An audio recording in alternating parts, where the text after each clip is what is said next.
ఓం శ్రీ సాయిరామ్.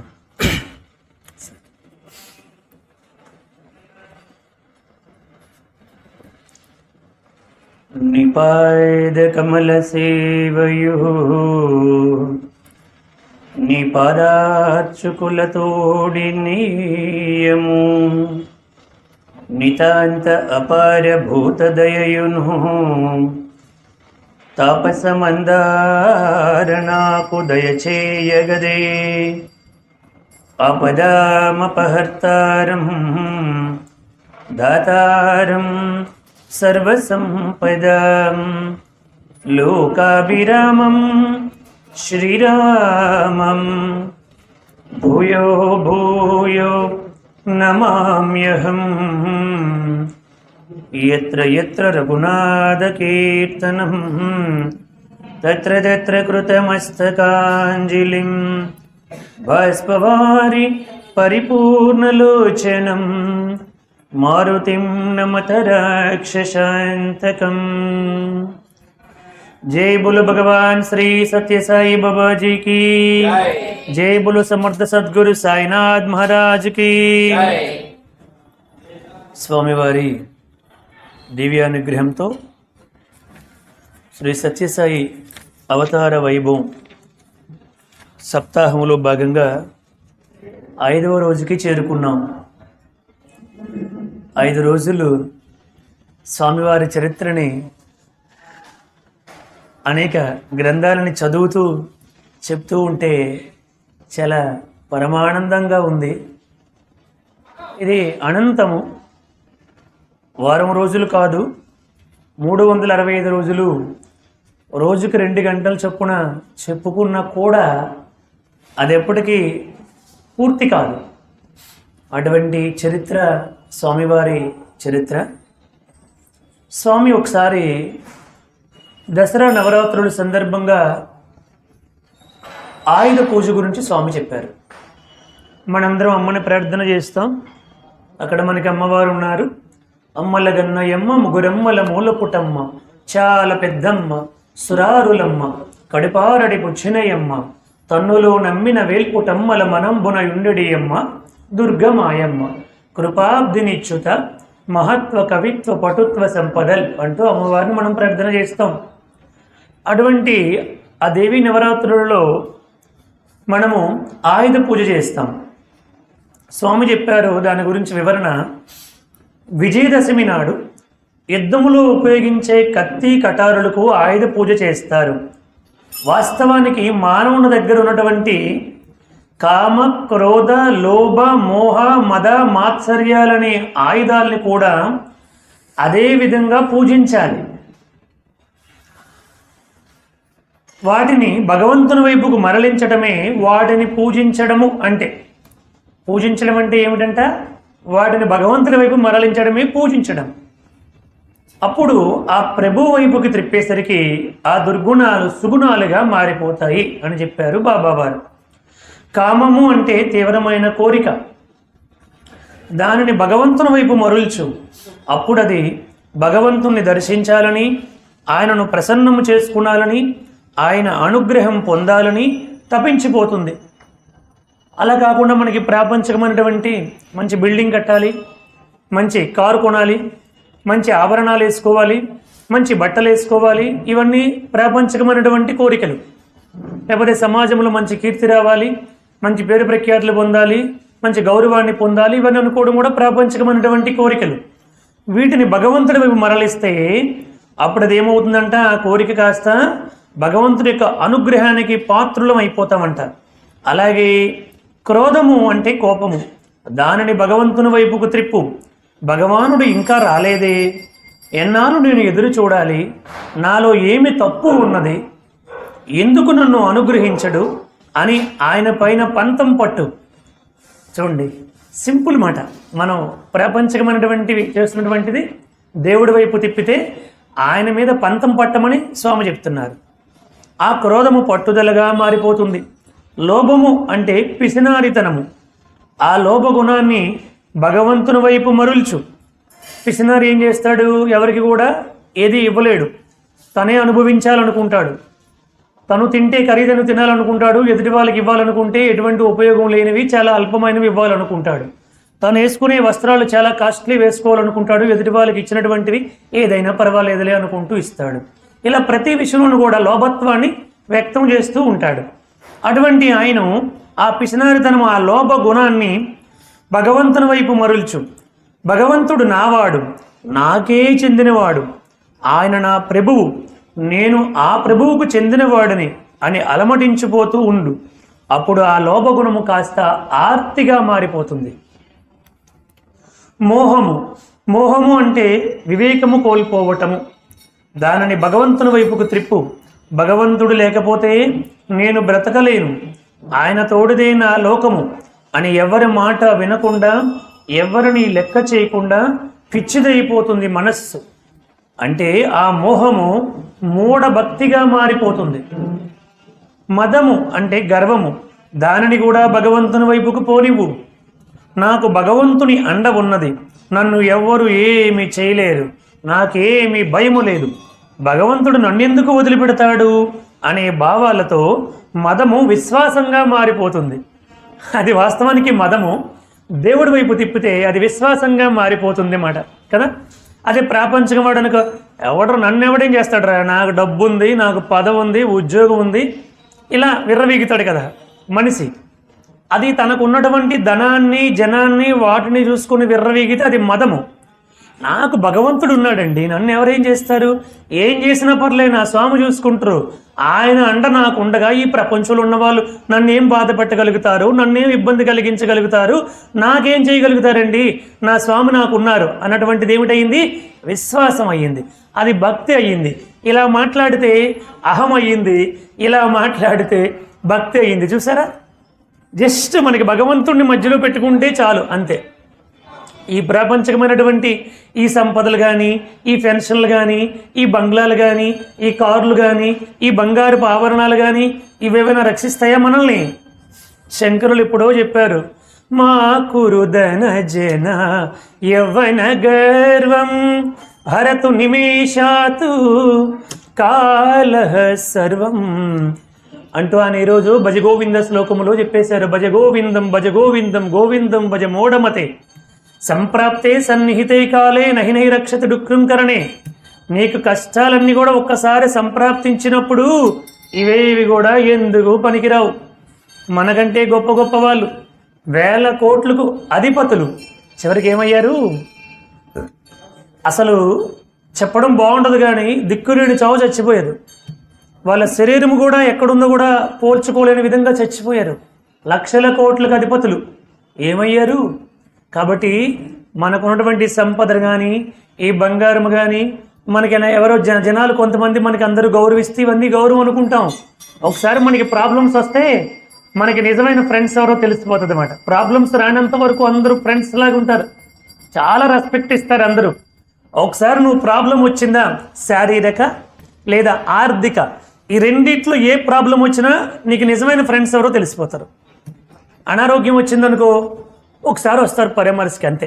నువ్వు ఒక 6 నెలల్లో 5 నెలల్లో బెడ్ మీద ఉంటే ముహూర్తం చూసుకొని, టైం చూసుకొని, వేరే పనులన్నీ సెట్ చేసుకొని, ప్లాన్ ప్రకారం ఒకసారి వచ్చి ఒక 10 నిమిషాలు ప్రేమగా మాట్లాడినట్టుగా మాట్లాడి వెళ్ళిపోతారు, అంతే. ఇంకా తర్వాత నీకు వాళ్ళకి ఎటువంటి సంబంధం ఉండదు. నువ్వు మళ్ళీ కనబడితే అప్పుడు గుర్తొస్తా, అప్పుడు నీకు ఒంట్లో పోవాలన్నా తగ్గిందా అంట. కానీ నువ్వు మాత్రం మంచం మీద కూర్చొని వాడితో నేను ఎన్ని గంటలు గడిపాను, ఆవిడతో నేను ఎన్ని గంటలు ఫోన్లో మాట్లాడాను, ఎన్ని సందర్భాలు ఎంత తిరిగాను, ఈరోజు నాకు ఒంట్లో బాగోలేకపోతే కనీసం ఒక ఫోన్ కాల్ చేయడానికి టైం లేదా అంటూ నువ్వు దుఃఖపడుతూ ఉంటావు. వాళ్ళకి అసలు నువ్వు గుర్తే రావు అసలు. మళ్ళీ నువ్వు ఎప్పుడు కనబడితే నీకు అప్పుడు ఏదో ఒంట్లో బాగోలేదు అన్నావు, ఏమైంది? ఏదో ఒంట్లో బాగోలేదు, నీకేమో ఒక పెద్ద సమస్య, అది వాళ్ళకి అది ఏదో చిన్న చాలా వెరీ స్మాల్ ఇష్యూ ఏదో అయింది కదా, అప్పుడు ఏమైంది? ఓహో అదా, అంత టేక్ ఇట్ ఈజీగా అది సమాజం. అందుకే స్వామి ఏమన్నారు, అంతరాత్మ కన్నను అధ్యాపకుడు లేడు, అరే కాలము మీకు పరమ గురువు, గ్రంథరాజమగును ప్రత్యక్ష లోకము, ఎవడు స్నేహితుండు ఈశ్వరుండే స్నేహితుండు అన్నారు బాబావారు. స్వామి సుందర చైతన్యంద స్వామి అని చెప్పి చాలా గొప్ప భక్తులు, చాలా గొప్ప కంపోజర్. అవలీలగా ఒక ఘట్టం చూసారంటే వెంటనే పాట రాసేసి మంచి బాణీలు కట్టి అద్భుతంగా పాడేస్తారన్నమాట స్వామి సుందర చైతన్యానంద స్వామి వారు. వారు మన సినిమా హీరోయిన్ సౌందర్య చనిపోతే ఒక పాట రాశారు. ఆవిడ పాపం ఎంత సౌందర్యవతి, చాలా గొప్ప సినిమాలు తీసింది, సమాజానికి ఆదర్శవంతమైనటువంటి సినిమాలు యాక్ట్ చేసింది, చాలా పద్ధతిగా నటించింది, ఎక్కడ కూడా పద్ధతికి మన హిందూ ధర్మానికి వ్యతిరేకంగా ఎక్కడ నటించలేదు. అంత గొప్ప ఆవిడ బెంగళూరులో ఎయిర్పోర్ట్లో హెలికాప్టర్ టేకాఫ్ అయింది. ఒక 4-5 మినిట్స్కి చచ్చిపోయాయి. 4-5 మినిట్స్లో ఆ ఘట్టం పడిపోయింది, అది కొలాప్స్ అయి పడిపోయింది హెలికాప్టర్. ఆ ఘట్టాన్ని ఊహించుకొని ఆయనకి బాధ కలిగి, ఆహా, కోట్ల మంది ఫ్యాన్స్ ఉన్నారు, కోట్ల ఆస్తి ఉంది, మంచి భర్త ఉన్నాడు, అందం ఉంది, చదువు ఉంది, సంపద ఉంది, కీర్తి ఉంది, అన్నీ ఉన్నాయి. కేవలం 4 నిమిషాల 15 సెకండ్లో చచ్చిపోయాయి. ఆవిడ చావుకి కావాల్సిన టైం ఎంతసేపు పట్టిందంటే 5 మినిట్స్ అనుకోండి అంతే. ఎలా చచ్చిపోయింది? అడ్రస్ లేకుండా బూడిదైపోయి కనిపించలే దేహం కూడా. ఇంకా అప్పుడు ఆయన స్వామి ముందు కూర్చొని, శ్రీకృష్ణ పరమాత్ముడు భక్తులు స్వామి సుందర చైతన్యేంద్ర స్వామి ఇక్కడ కూర్చొని, స్వామి ఇదా జీవితం, కాబట్టి ఇటువంటి పరిస్థితి నుంచి నన్ను నువ్వే కాపాడాలి అంటూ ఒక పాట రాశారు. ఏమంటారంటే, సాధన సాగని స్వామి వేదనలన్నీ ఆగిపోని, సాధన సాగని స్వామి మనసు కోడెనాగు వయసు కొండవాగు, మనసు కోడెనాగు వయసు కొండవాగు, సొగసు కారు మబ్బు తెలుసు దాని రూపు, మంటలమయము కాటిలో కాయము, మంటలమయము కాటిలో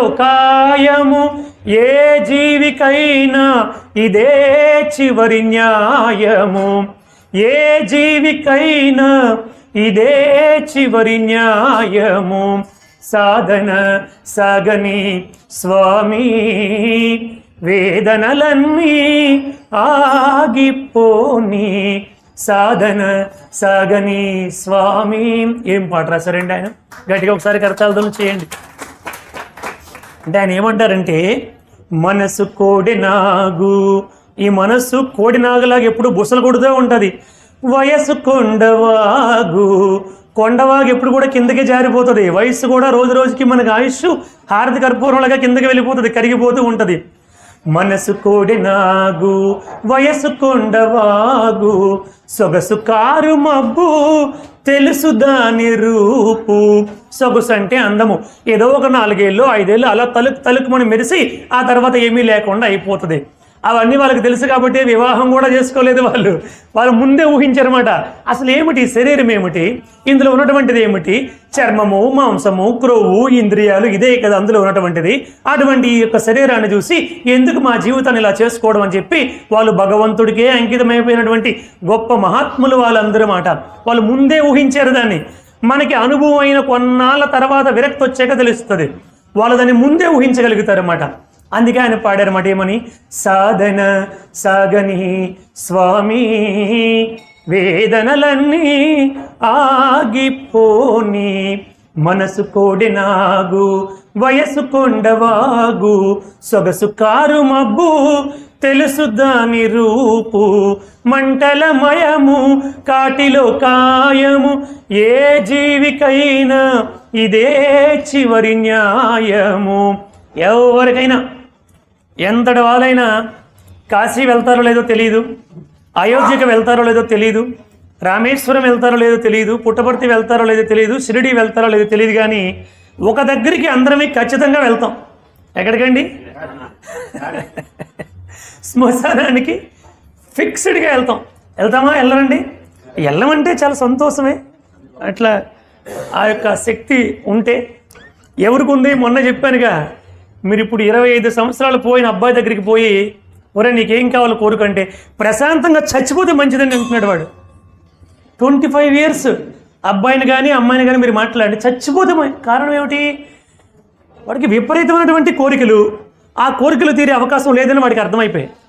ఒక పక్కేమో మనస్సేమో కోరికలు అది కోరుకో, ఇది కోరుకో, ఆ వస్తువులు కోరుకో, ఈ వాహనాలు కోరుకో, ఆ ఫోన్లు కోరుకో, ఇది కోరుకో అన్నీ పిచ్చి పిచ్చిగా కోరికలు కలిగిస్తుంది. అది తీరే అవకాశం లేదనేది వాడికి స్పష్టమైపోతుంది. ఈ ప్రపంచంలో నా కోరికలు తీరవు, ఇంకెందుకు నా కోరికలు తీరినప్పుడు చచ్చిపోతే మంచిది అంటాడన్నమాట వీడు. నువ్వు చచ్చిపోతావు అనుకుంటే చచ్చిపోతావా? అది జరగని పని. ఎంతకాలం ఉండాలో అంతకాలం ఉండాల్సిందే, ఏది అనుభవించాలో అవన్నీ కూడా అనుభవించాల్సిందే. అట్లా భగవంతుడు మనందరికీ కూడా సాధన వైపు మరలించడానికి, ఇప్పుడు బాబా గారి గురించి ఇన్ని రోజుల పాటు మనం చెప్పుకున్నాం. ఈరోజు 5వ రోజు, రేపు 6, ఎల్లుండితో మనకి ముగింపు. ఇన్ని ఘట్టాలు, ఇంత మహాత్ముల చరిత్ర, ఇవన్నీ దేనికోసం అంటే స్వామి చెప్పారు, నేనేదో మత మార్పిడి చేయడానికి రాలేదు, మిమ్మల్ని అందరినీ సాయిబాబా సాయిబాబా సాయిబాబా అంటూ నా చుట్టూ తిప్పుకోవడానికి రాలేదు. మీరు ఏ విశ్వాసాన్ని నమ్మి ఉన్నారో, ఏ గురువుని ఆశ్రయించి ఉన్నారో, ఏ సంస్థని ఆశ్రయించి ఉన్నారో, ఏ దైవం పట్ల, ఏ మంత్రం పట్ల, ఏ నామము పట్ల విశ్వాసం కలిగి ఉన్నారో, ఆ దైవం పట్ల, ఆ నామము పట్ల, ఆ గురువు పట్ల, ఆ సంస్థ పట్ల మీ విశ్వాసాన్ని పెంచడానికే నేను వచ్చానని చెప్పారు సాయిబాబా గారు. అంతేగాని మిమ్మల్ని అందరినీ వెంటనే నా ఫోటోలు పెట్టుకొని నాకు హారతలు ఇచ్చి ఇక్కడి నుంచి అందరికీ సాయిరామ్ సాయిరామ్ అనమని స్వామి చెప్పలే. కాబట్టి మనం దాన్ని తెలుసుకోవాలి. ఎప్పుడైనా నేను పొరపాటున చెప్తూ ఉన్న మీ మనసులోకి అటువంటి భావన రాకుండా చూసుకోండి. స్వామివారు బల్లగుద్ది చెప్పారు. మీరు చైతన్య జ్యోతి మ్యూజియంకి మొన్న మీకు సుబ్బారెడ్డి గారు మిమ్మల్ని అందరినీ తీసుకొచ్చినప్పుడు తీసుకొని వెళ్ళి చూపించి, అక్కడ స్వామి ఏమన్నారంటే, ఒక చోట నేను ఒక హిందువును నిజమైన హిందువుగా మార్చడానికి వచ్చాను, ఒక ముస్లింని నిజమైన ముస్లింగా మార్చడానికి వచ్చాను, ఒక క్రైస్తవును నిజమైన క్రైస్తవుడిగా మార్చడానికి వచ్చాను తప్ప కొత్త మతాన్ని సృష్టించడానికి రాలేదు అన్నారు బాబావారు. చూసారా? అందుకని ప్రపంచంలో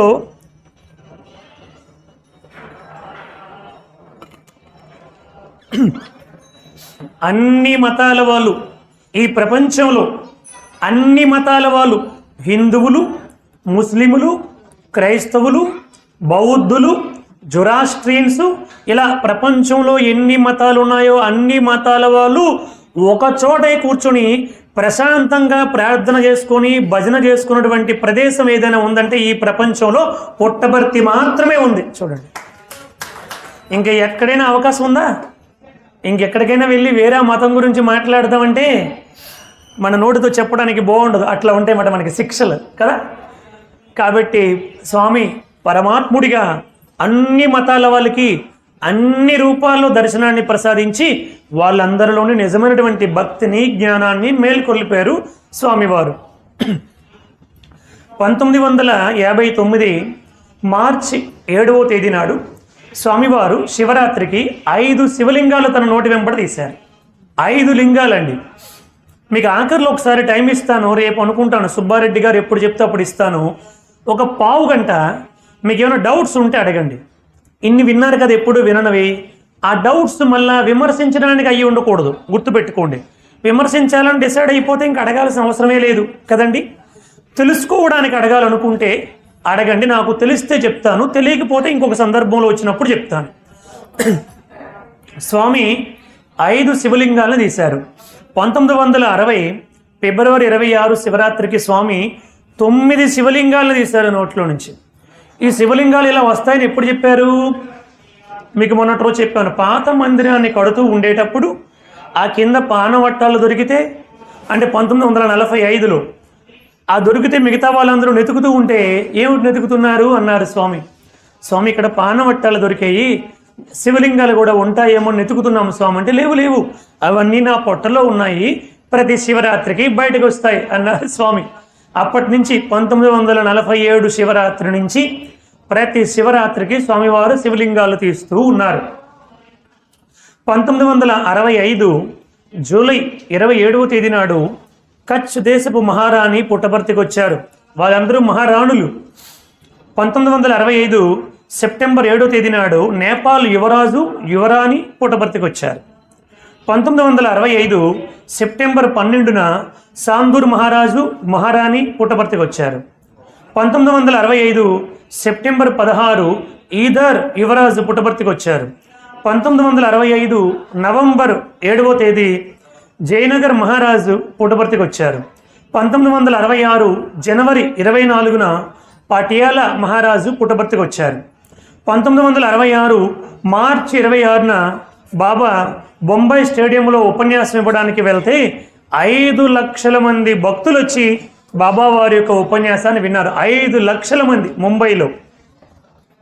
1966 డిసెంబర్ 17న స్వామివారు మొట్టమొదటిసారి బాల విహార్ అన్నటువంటిది స్థాపించారు. పిల్లలలో మానవతా విలువల్ని పెంపొందింపజేయాలని. మీరు గుర్తుపెట్టుకోండి, బాల వికాస్ అన్నటువంటిది సత్యసాయి బాబా గారి గురించి చెప్పడానికి కాదు, పిల్లలకి మానవతా విలువల్ని చెప్పడానికి, సనాతన ధర్మాన్ని చెప్పడానికి, వారిలో భక్తిని జ్ఞానాన్ని మేల్కొల్పడానికి బాల విహార్. సరేనా? దాన్ని స్వామి ఏర్పాటు చేశారు. తర్వాత కాలాంతంలో అది బాల వికాస్గా పరిణితి చెందింది. 1967 డిసెంబర్ 22న ట్రావెన్కోర్ రాజు గారు పుట్టపర్తికి వచ్చారు. ట్రావెన్కోర్ రాజు అంటే ఎవరండి? ఎవరమ్మా? అనంత పద్మనాభ స్వామి వారికి ఇప్పటికి 7 నేలమాలిగలు తెరచగలిగారు. ఎవరు? గవర్నమెంట్ వారు. ఇంకొక నేలమాలిగ తెరచలేకపోయారు. 7 నేలమాలిగలలో కొన్ని లక్షల కోట్ల సంపద ఉంది.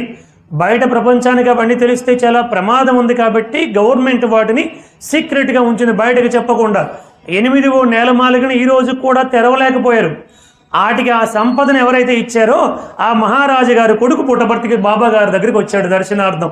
అనంత పద్మనాభ స్వామి వారికి అన్ని లక్షల కోట్ల సంపద ఇచ్చినటువంటి ట్రావెన్కోర్ మహారాజు గారు వచ్చారన్నమాట. 1967లో స్వామి అనంతపూర్ మహిళా కళాశాల, మన నాగసుధ మేడం గారు వీళ్ళందరూ కూడా అనంతపురంలోనే చదువుకున్నారన్నమాట. ఆ మహిళా కళాశాలని 1967లో బాబా గారు 100 ఎకరాల స్థలాన్ని మొట్టమొదటి కొన్నారన్నమాట మహిళా కాలేజీ కోసం. 1968 జూలై 22న అనంతపురం మహిళా కళాశాల ప్రారంభోత్సవం చేశారు స్వామి. అంటే నేను అనంతపురం జిల్లాలో పుట్టాను కాబట్టి ఆ జిల్లాలో మొట్టమొదటి చేయాలని, ఒకటి మహిళలకి ప్రథమ ప్రాధాన్యత ఇవ్వాలని స్వామి సంకల్పించి మొట్టమొదటి మహిళా కాలేజీని ప్రారంభించారు. 1978 జూన్ నెలలో కిర్లియన్ కెమెరాతో ఒక వ్యక్తి వచ్చాడు. స్వామివారి యొక్క ఆర, మన వెనకాతల ప్రతి వ్యక్తికి ఒక శక్తి ఉంటుందండి. మనం ముఖంలో చూడగానే మనం అలాంటి అల్పులు ఏం చూస్తామంటే గ్లో చూస్తాము. వాడు గ్లో బట్టి వీడు చదువుకున్నవాడా చదువులేనివాడా మనకి ఇమ్మీడియట్గా అర్థమైపోతుంది. కొంచెం ఫేస్ రీడింగ్స్ కూడా కానీ కొంతవరకు తెలిసిపోతుంది. కొంచెం మాట్లాడేసరికి వాడి అసలు స్వభావం ఏమిటో స్వరూపం ఏమిటో దాదాపు కొంతవరకు అర్థమైపోతుంది. అలా కాకుండా కెమెరా ద్వారా కూడా వాడి ఇంటర్నల్ సబ్కాన్షియస్ మైండ్లో ఏముంది, వాడి శక్తి ఏమిటని చెప్పగలిగినటువంటిదే కిర్లియన్ కెమెరా. డాక్టర్ ఫ్రాంక్ బరోనావిస్కీ అనేటువంటి వాడు వచ్చాడన్నమాట పుట్టపర్తి. అది పట్టుకొని బాబా గారి గురించి తెలుసుకొని చూద్దామని చెప్పి ఆయన ఎంతోమందికి 15,000 మంది పెద్ద పెద్ద గురువులకి, పీఠాధిపతులకి, సైంటిస్టులకి, మేధావులకి తీసాడన్నమాట. ఎవరి ఆరా కూడా 2 అడుగులు 3 అడుగులు 5 అడుగులు దాటలేదు. తల వెనకాతలు ఉన్నటువంటి ఆరా బాబా గారికి తీసాడు 1978లో. అది బాబా గారు ఉన్నటువంటి ఆ ప్రదేశం అంతా కూడా దాటిపోయి విశ్వం మొత్తం కూడా వ్యాపించి ఉంది. అప్పుడు ఆయన ప్రకటించాడు, ఇతడు సాక్షాత్తు పరమాత్ముడే, అందుకే ఇతనికి ఇంత పెద్ద ఆరా ఉంది అని ప్రకటించాడు అన్నమాట.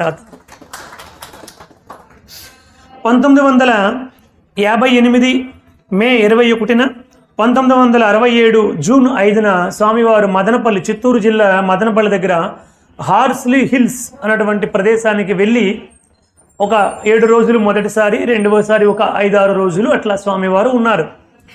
ఆ సమయంలో స్వామి చూపించినటువంటి ప్రేమ ఏమిటంటే, స్వామి రిటర్న్ బయలుదేరి వచ్చేస్తున్నప్పుడు ఒకసారి ఆగి 1 నిమిషం ఇప్పుడే వస్తాను అనుకొని వెనక్కి వెళ్ళారు. ఏమిటి స్వామి ఏమైనా మర్చిపోయారా ఏమిటా అనుకున్నారు వీళ్ళందరూ. స్వామి నేరుగా తన రూమ్లోనికి వెళ్లకుండా, బంగ్లాలోకి వెళ్లకుండా వెనక్కి వెళ్ళారు. ఆ వెనకాతలో ఒక పాక ఉంది, పురిపాక. ఆ పురిపాకలో ఒక దున్నపోతు ఉంది. ఆ దున్నపోతు దగ్గరికి బాబావారు వెళ్ళారు. వెళ్ళి దాన్ని ప్రేమగా నిమురుతూ, చూడు నువ్వు నా కోసం 7 రోజులు కూడా కింద నుంచి నీళ్ళన్నీ కూడా మోసుకొని వచ్చావు, నీకు చాలా కృతజ్ఞతలు అన్నారు బాబావారు. సహాయము చేసిన దున్నపోతుకు కూడా కృతజ్ఞతలు చెప్పారు భగవాన్ శ్రీ సత్యసాయి బాబా వారు. చూడండి, అంటే మనకి తెలియపరుస్తున్నారు మనము ఎంత కృతజ్ఞత చెప్పాలి, మనకి ఎవరైనా సహాయం చేస్తే మనము ఎంత కృతజ్ఞత చెప్పాలన్నటువంటిది బాబా ఆ విధంగా మనకి తెలియజేస్తున్నారు. ఆత్మా రామ ఆనంద రమణ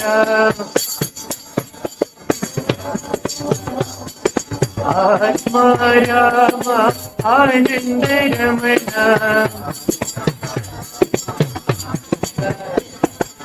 అచ్యుత కేశవ హరి నారాయణ అచ్యుత కేశవ హరి నారాయణ ఆత్మా రామ ఆనంద రమణ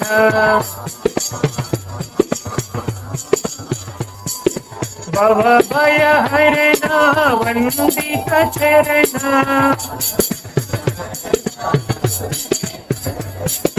భవ భయ హరణ వందిత చరణ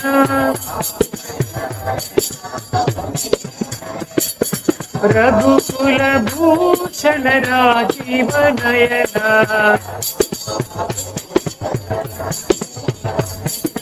రఘుకుల భూషణ రాజీవ నయన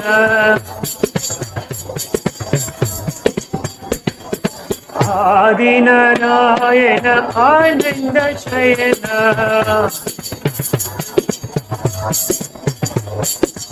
ఆది నారాయణ ఆనంద శయన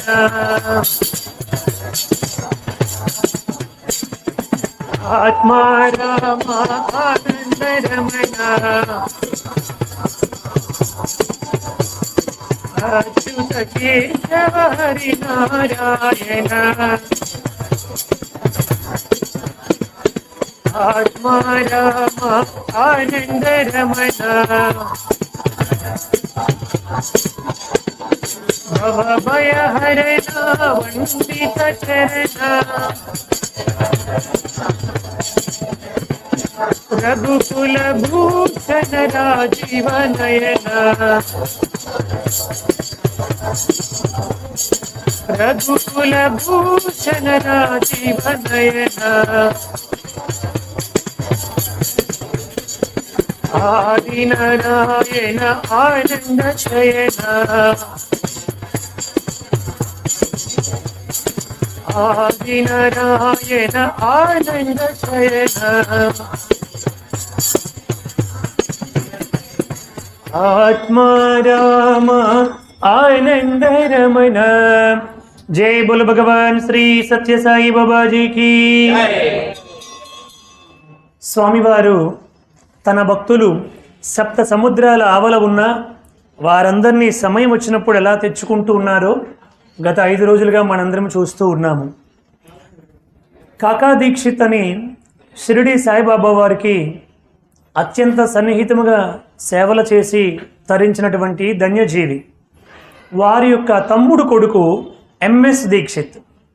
ఈ యొక్క ఎంఎస్ దీక్షిత్ 1962లో శివరాత్రికి పుట్టపర్తికి వచ్చారు.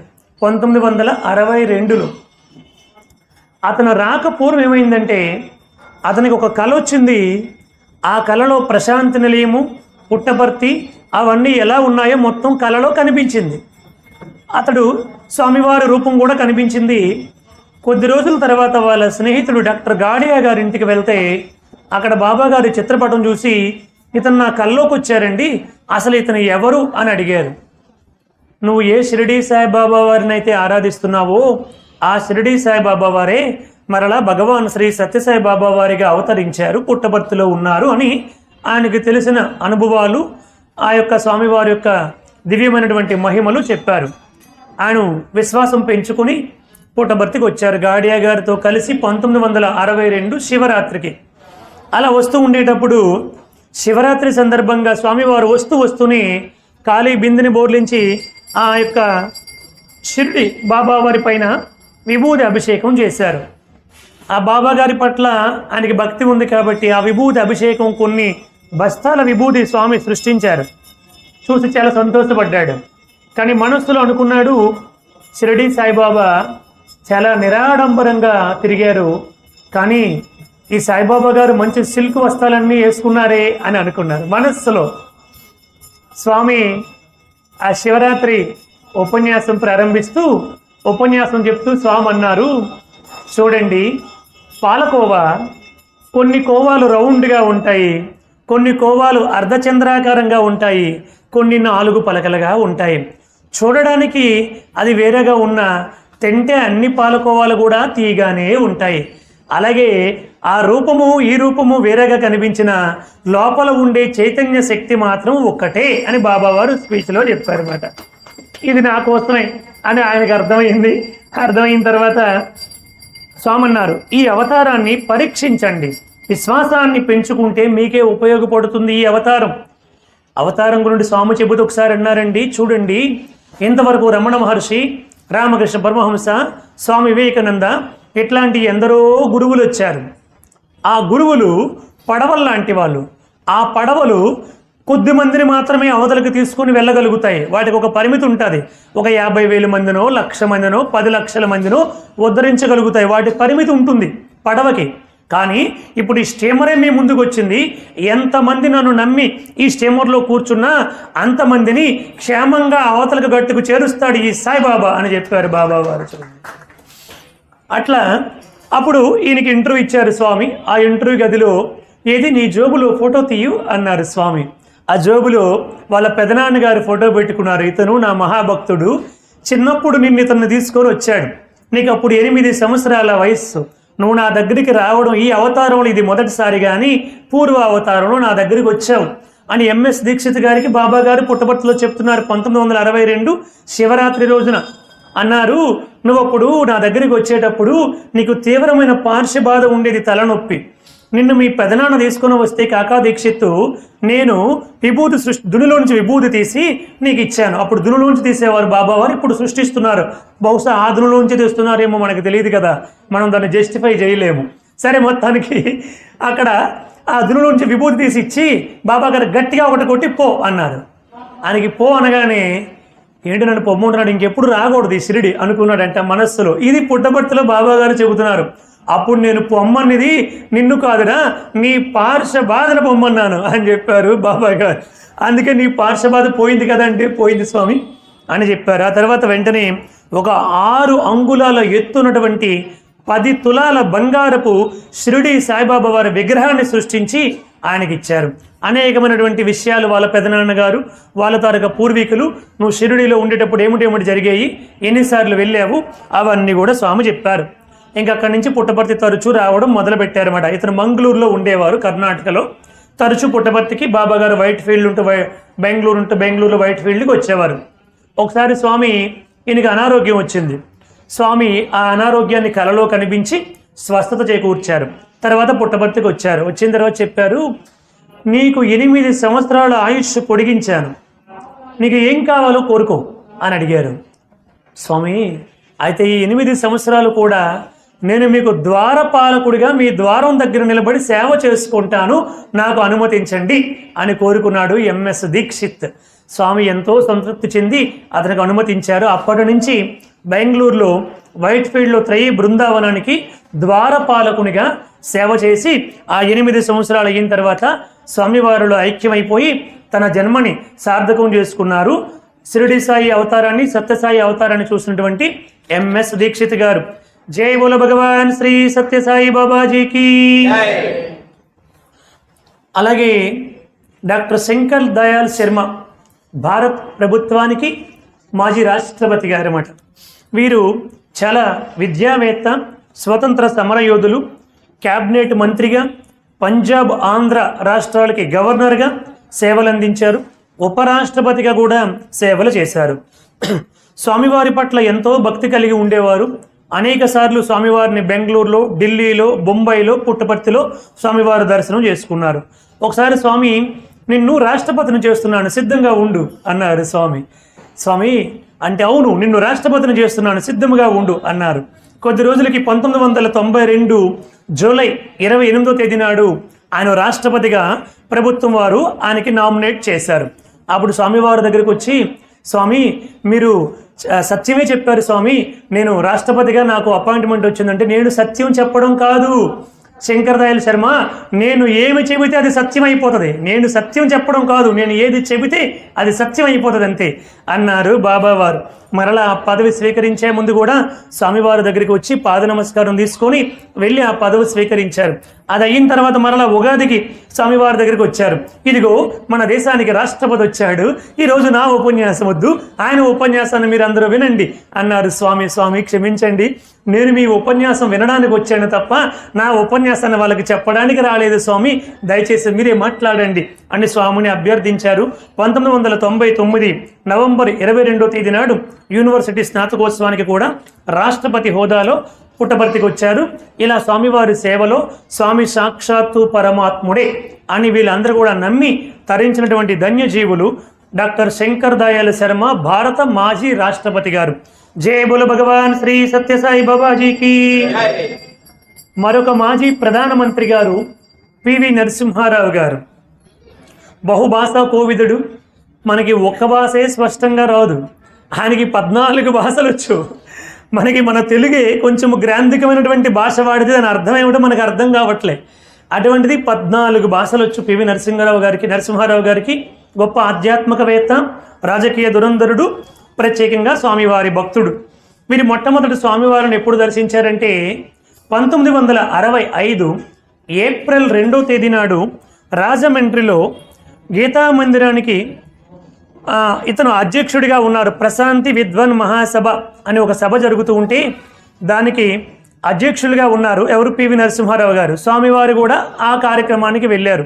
అలా మొట్టమొదటిసారి స్వామివారి యొక్క దర్శనాన్ని చేసుకున్నారు 1965 ఏప్రిల్ 2వ తేదీ నాడు పివి నరసింహారావు గారు.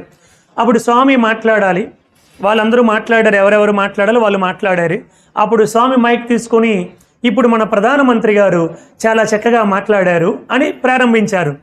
అందరూ నాలుగు ఖర్చుకున్నారు. అయ్యో స్వామికి ఆయన క్యాబినెట్ మినిస్టర్ అని తెలియక ప్రధానమంత్రి అనేసారే, ఈ సాయిబాబాకి ఇది కూడా తెలియదు అనుకున్నారు నాలాంటి అజ్ఞానులు. అలా అనుకుంటే కొద్ది రోజులకి అనూహ్య పరిణామాల మధ్య మన దేశానికి పివి నరసింహారావు గారు ప్రధానమంత్రి అయ్యారు. స్వామి చెప్పిన 25 సంవత్సరాల తర్వాత ఆయన భారతదేశానికి ప్రధానమంత్రి అయ్యారు. అంటే 25 సంవత్సరాల తర్వాత ఏమి జరగబోతుందో కూడా భగవంతుడికి ముందే తెలుస్తుంది మాట. అలాగే 1990లో వారు ప్రధానమంత్రి హోదాలో పుట్టపర్తికి వస్తే బాబావారు ఆయన ముందే మాట్లాడారు. ఏమన్నారంటే, ఈరోజు ఎవరికైనా అనారోగ్యం వస్తే డబ్బున్నటువంటి శ్రీమంతులు అమెరికాకో, జపాన్కో, రష్యాకో ఎక్కడికో వెళ్ళిపోయి వైద్యాన్ని చేసుకుంటున్నారు. కానీ బేదలను చూసి కరుణించినటువంటి వాళ్ళు, వారు ఆరోగ్యం గురించి పట్టించుకున్నటువంటి వాళ్ళు ఎవరు లేకుండా అయిపోయారు.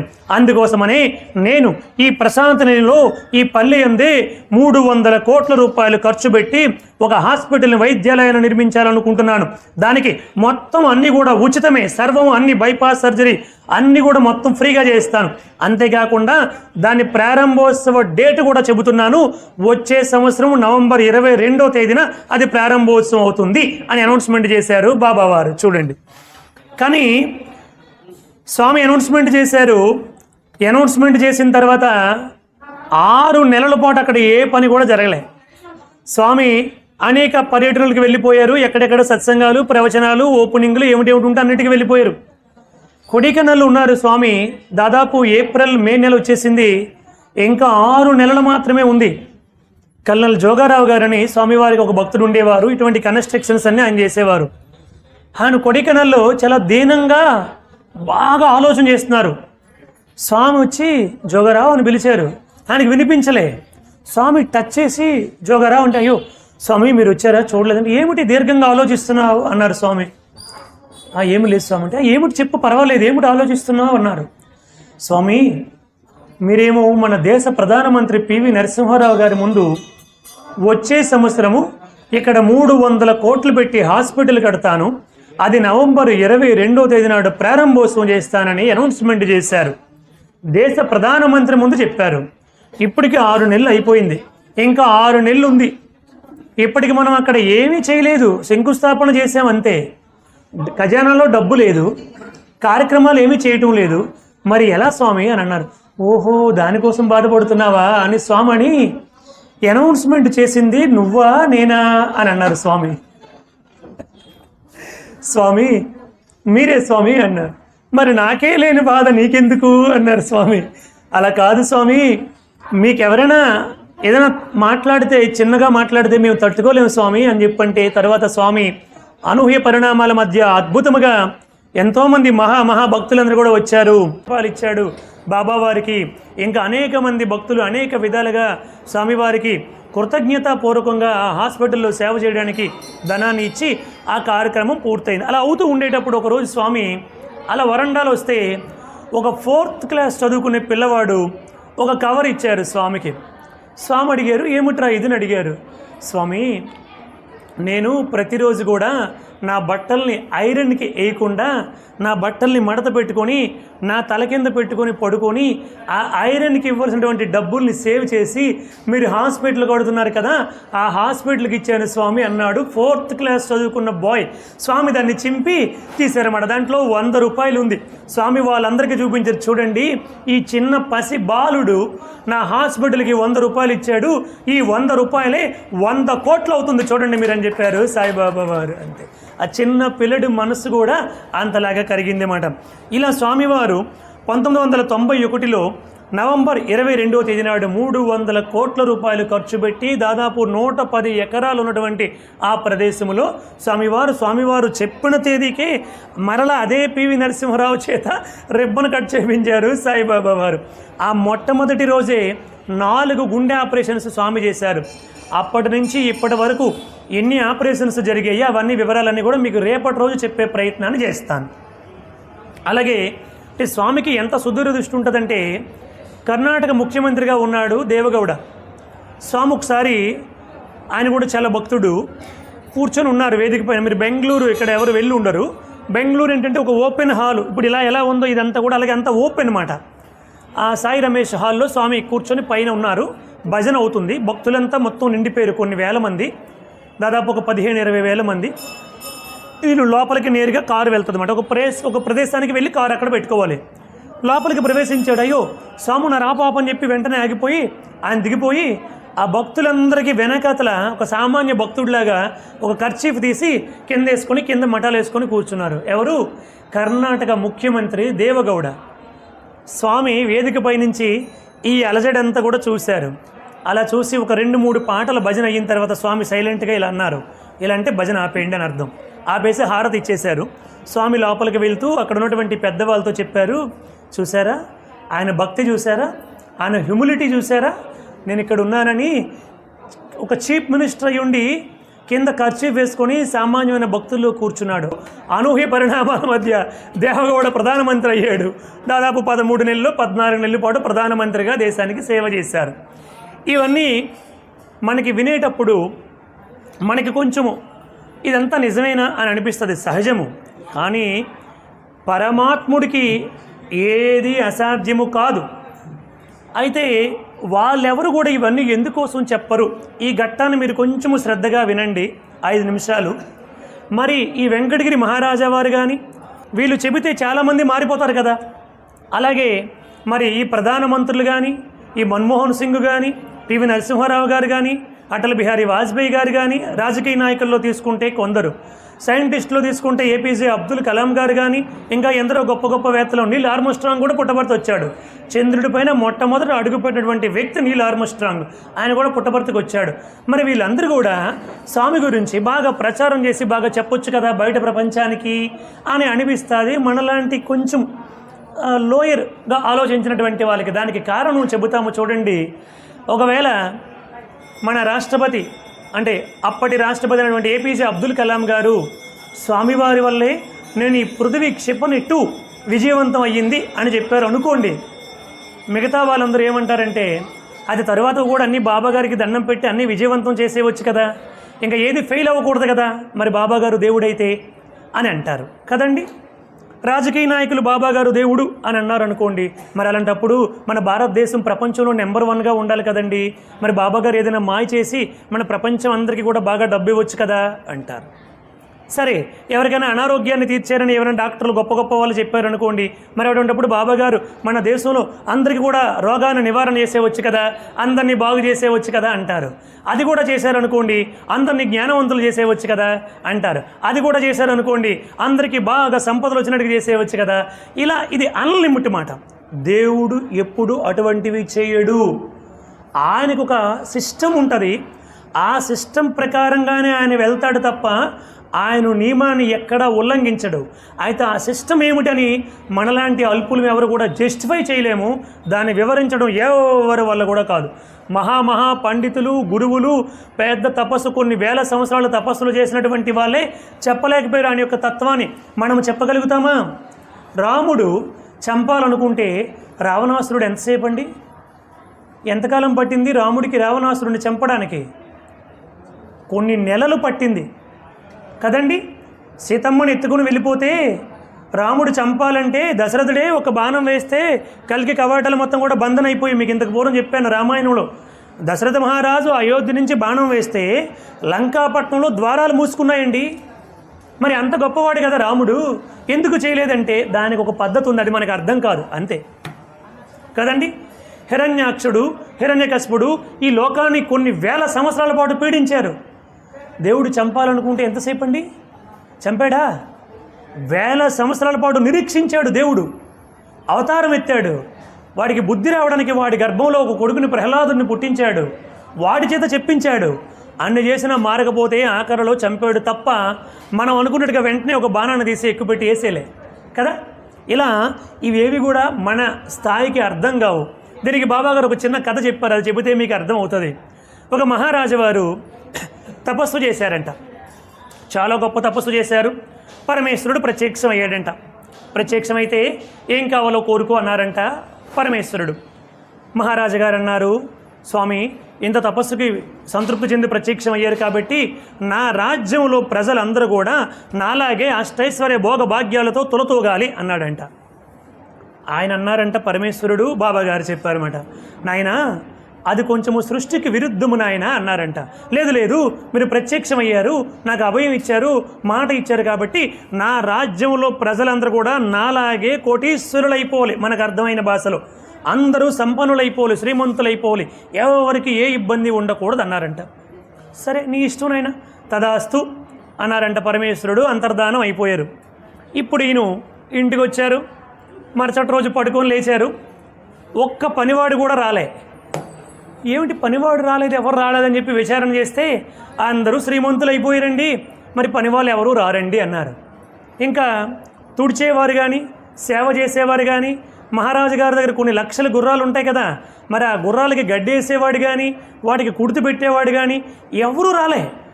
మహారాణి గారికి మరి ఆ ఇల్లు తుడిచేవాళ్ళు, పని చేసేవాళ్ళు, చాలామంది పరిచారకులు ఉంటారు కదా, ఎవరూ రాలే. మహారాజుకి బుర్ర పిచ్చెక్కింది. పిచ్చెక్కి సాయిరామండి. మహారాజు గారికి అలాగా ఆలోచన చేసి ఏమిటబ్బా ఇదంతానా, ఎవరు రావట్లేదు ఏమిటి అని అలా కొంచెం ఒక రోజు, 2 రోజులు, 3 రోజులు చూశాడు. మంత్రి గారు వచ్చారు. మీరే ప్రార్థన చేశారు కదండి పరమేశ్వరుడికి, అందుకోసమని లోకంలో ఉన్న వాళ్ళందరూ, మన రాజ్యంలో ఉన్న వాళ్ళందరూ శ్రీమంతులు అయిపోయారు, ఎవరికి పని చేయవలసినటువంటి అవసరం లేదు కాబట్టి అందుకే ఎవరు రాలేదండి అంటే, అప్పుడు మహారాజుకి ఆ రోజు శివుడు ఏం చెప్పాడు, నాయనా దీనికి ఒక పద్ధతి ఉంది, అందుకే ఈ లోకం ఇలా ఉంది కాబట్టి అందరూ శ్రీమంతులైతే ఈ లోకం నడదు నాయన అని చెప్పాడు పరమేశ్వరుడు. నాకు అర్థం కాలేదని మరలా వెళ్ళి తపస్సు చేశాడంట. తపస్సు చేస్తే అప్పుడు మరలా శివుడు ప్రత్యక్షమై, మళ్ళీ ఏం కావాలి నాయనా, నువ్వు కోరిక తీర్చాను కదంటే, పరమేశ్వర నాకు అర్థమైంది, ఎలా ఉన్న వాళ్ళు అలా చేసేయండి అన్నాడంట. అర్థమైంది కదండి. అంటే ఈ లోకం ఎందుకు ఇలా ఉంటుందో అది లోకేశ్వరుడికి తెలుస్తుంది తప్ప అల్పజ్ఞానం కలిగినటువంటి మనకి తెలియదు. అందుకే ఆయన ఏమన్నారు, నువ్వు లోపలికి పోతే నీకేం అర్థం కాదు, నా తాలూకా దివ్య లీలలని, దివ్య గుణగణ విశేషణాలని సొంత వర్ణించి కొంత సంతసముగనుడి అన్నారు. కొంచెము వర్ణించుకుని ఆనందాన్ని పొందు అంతే తప్ప అదెందుకు అలా జరిగింది, ఇదెందుకు ఇలా జరిగింది, ఇది ఇలా జరగాలి కదా, అది అలా జరగాలి కదా అంటే అది ఎప్పటికీ నీకు అర్థం కాదు అని చెప్పారు బాబావారు. కాబట్టి పెద్దవాళ్ళందరికీ పరమాత్ముడి యొక్క విషయాలన్నీ కూడా తెలిసినప్పటికీ కూడా, ఏ అవతార పురుషుడు అవతరించినప్పటికీ ఆయన ఒక పద్ధతి ప్రకారంగానే చేశారు తప్ప షిరిడి సాయిబాబా వారు అవతరించిన వెంటనే సృష్టించేసి మొత్తం అందరం లోకం అంతా చేసేయలేదు.